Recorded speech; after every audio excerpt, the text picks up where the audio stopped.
एक समय की बात है, किसी गांव में राजू नाम का एक व्यक्ति अपने परिवार के साथ रहता था।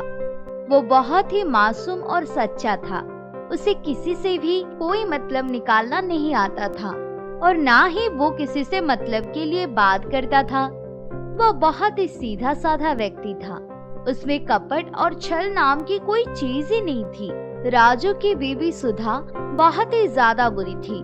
वो हमेशा ही राजू को डांटती रहती थी। राजू बेचारा अपने बीवी की सारी बातें सुनता रहता था और कभी भी उसे कुछ नहीं कहता था। सुनो, पीहू को स्कूल से ले आओ, उसकी छुट्टी का समय हो गया है। मैं नहीं जा सकती हूँ, मेरे पैर में बहुत तेज दर्द हो रहा है, इस वजह से मैं नहीं जा सकती हूँ। तुम्हें ही आज पीहू को स्कूल से लाना पड़ेगा। कोई बात नहीं सुधा, मैंने कभी तुमसे कुछ कहा है क्या? तुम्हारा मन भी नहीं होता तो मैं भी चला जाता। अच्छा ठीक है, अब जल्दी से स्कूल के लिए जाओ वरना देर हो जाएगी, समझे ना? और मेरी बच्ची वहाँ स्कूल के बाहर खड़ी रहेगी, इसलिए जल्दी जाओ।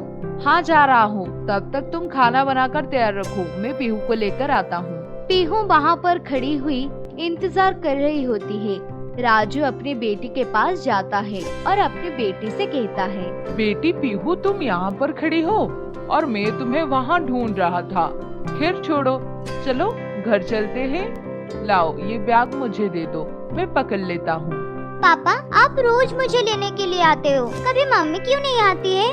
बेटी, आज तुम्हारी मम्मी के पैरों में दर्द हो रहा था, इस वजह से वो आज तुम्हें स्कूल से लाने के लिए नहीं आ पाई। तो बेटी क्या हुआ, मैं तो आ गया हूँ ना। क्या तुम्हें अच्छा नहीं लगता है मैं तुम्हें लेने के लिए आता हूँ तो?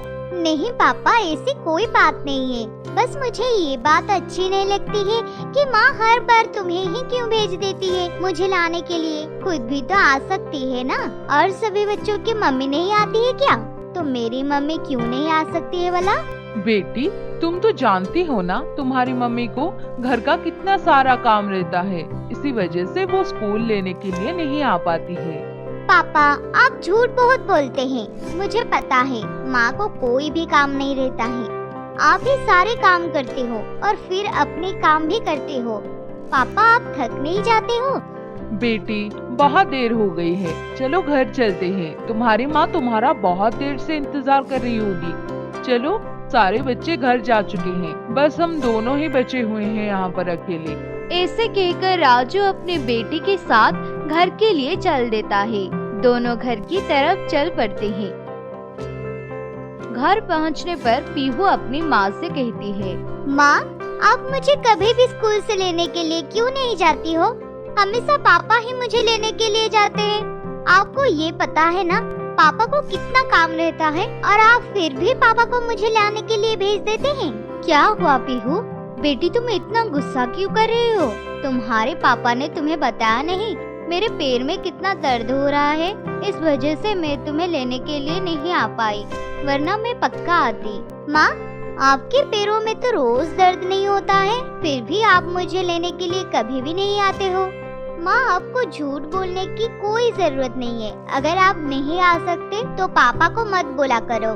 पापा को अपने काम के लिए भी जाना होता है। अगर आप आ सकते हो तो ठीक है, वरना मैं अकेले ही आ जाया करूँगी। आपको भी आने की कोई जरूरत नहीं है। नहीं मेरी बच्ची, अब से मैं रोज आया करूँगी, बस इस बार सच बोल रही हूँ। मुझे नहीं पता था मेरी बच्ची, तू इतना गुस्सा हो जाएगी मुझसे।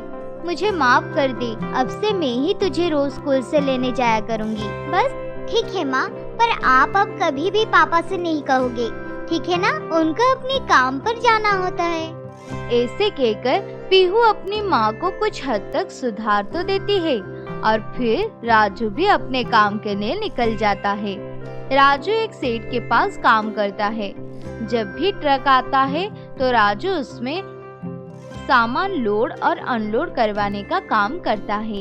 इस काम में उससे ज्यादा पैसे तो नहीं मिलते हैं, पर राजू ज्यादा पढ़ा लिखा भी तो नहीं था, इस वजह से उसको ये काम तो करना ही पड़ेगा, वरना वो अपने परिवार का पेट कैसे भरेगा। इसी बात से वो अपने सेठ से गालियां सुनने के बाद भी वही काम किया करता है। अरे राजू, कहाँ है? चल ट्रक से सामान खाली करवा, सामान आ गया है। और हाँ, सामान को जरा ध्यान से खाली करवाइयो, समझा ना? उसमें जो सामान है तुझे पता भी नहीं है कितना महंगा है, समझा ना? इसलिए तुझे प्यार से समझा रहा हूँ कि सामान को आराम से उतारियो, और सामान ज्यादा भारी भी नहीं है, इसलिए कोई गड़बड़ नहीं होनी चाहिए।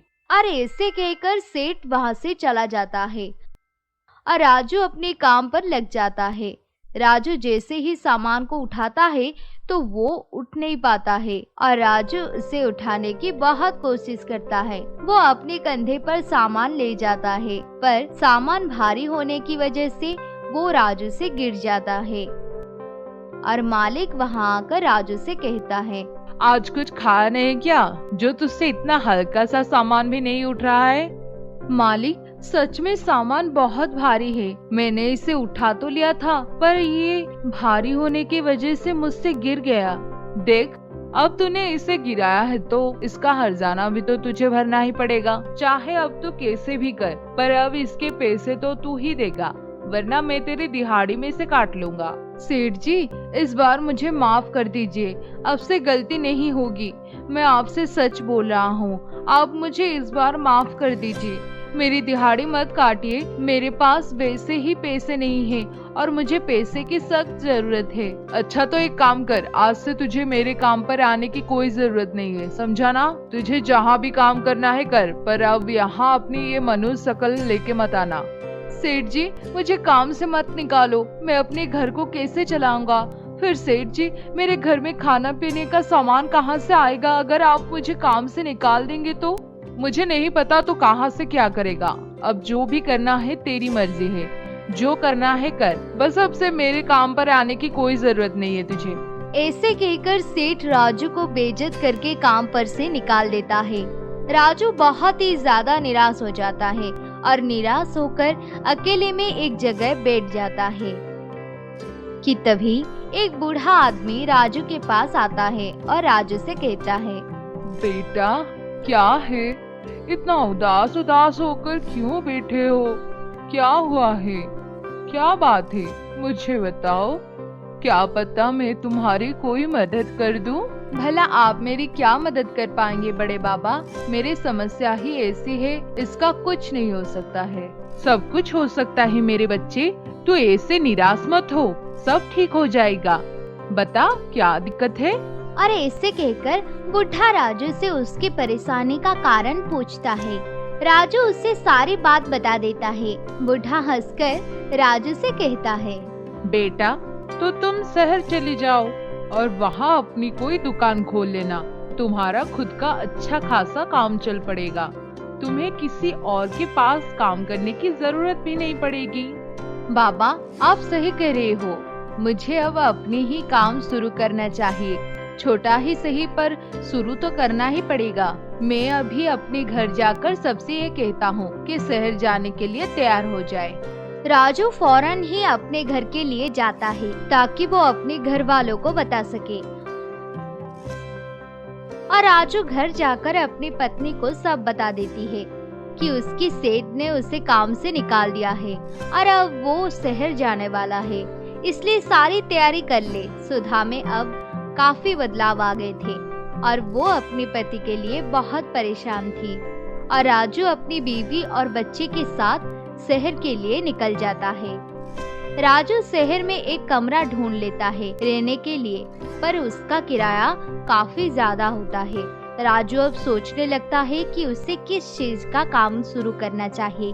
बहुत दिनों तक सोचने के बाद राजू को जूस की दुकान खोलने की बात समझ आती है। सुधा, कैसे रहेगा अगर मैं जूस की दुकान खोलूं तो? जी, ये तो बहुत अच्छा होगा सच में। और राजू अपनी सड़क पर एक जूस का ठेला लगा लेता है और राजू अब जूस बेचना शुरू कर देता है। राजू जूस काफी अच्छा बनाता था, पर नया काम होने की वजह से उसकी दुकान पर कोई भी नहीं आता था। धीरे धीरे राजू की दुकान पर ग्राहक आने शुरू हो जाते हैं। वो राजू के बर्ताव से बेहद ही खुश होते हैं। राजू उन्हें हंसा हंसा के मनोरंजन भी करता था, इसलिए सभी राजू को काफी पसंद करने लगे थे। एक दिन एक आदमी आता है। अरे राजू भाई, क्या बात है, तुम तो सच में जूस अलग ही स्टाइल में बेचते हो। मुझे तो तुम्हारा अंदाज भी बहुत अच्छा लगा। अच्छा, तुम अब एक काम करो, मुझे एक गिलास जूस पिला दो। पैसे मैं तुम्हें बाद में दे दूंगा, आज मेरे पास पैसे नहीं है। अरे भाई, आपका जब मन करे आप तब पैसे दे देना, मैं कौन सा यहाँ से भाग रहा हूँ। तुम्हारे पास जब पैसे हो तब दे देना। वो आदमी को राजू की ये बात भी बहुत अच्छी लगती है और वो राजू की तारीफ करने लग जाता है। राजू भाई, आपके इसी प्यारे से स्वभाव की वजह से ही आज मैं यहाँ आपकी दुकान पर जूस पी रहा हूँ, वरना कहीं और से मैं जूस पिया करता था। राजू, मुझे पता है तुमने बहुत कुछ सहा है अपने शरीफ होने की वजह से, पर तुम हमेशा ऐसे ही रहना, कभी मत बदलना। नहीं भाई साहब, मैं हमेशा ऐसे ही रहूंगा, कभी भी नहीं बदलूंगा, चाहे जो हो जाए। और ऐसे ही राजू का जूस का काम उसके अच्छे स्वभाव की वजह से चलने लगता है और राजू अब बहुत खुश था। अब उसकी बीवी भी बहुत खुश थी। तीनों अब खुशी खुशी से अपना जीवन बिताने लगे। इस कहानी से हमें ये शिक्षा मिलती है कि हमें हमेशा अच्छे ही बनकर रहना चाहिए, चाहे अगला कैसे भी हो। हमें हमेशा अच्छा ही रहना चाहिए। लोगों को सीधे साधे लोग ही बहुत अच्छे लगते हैं।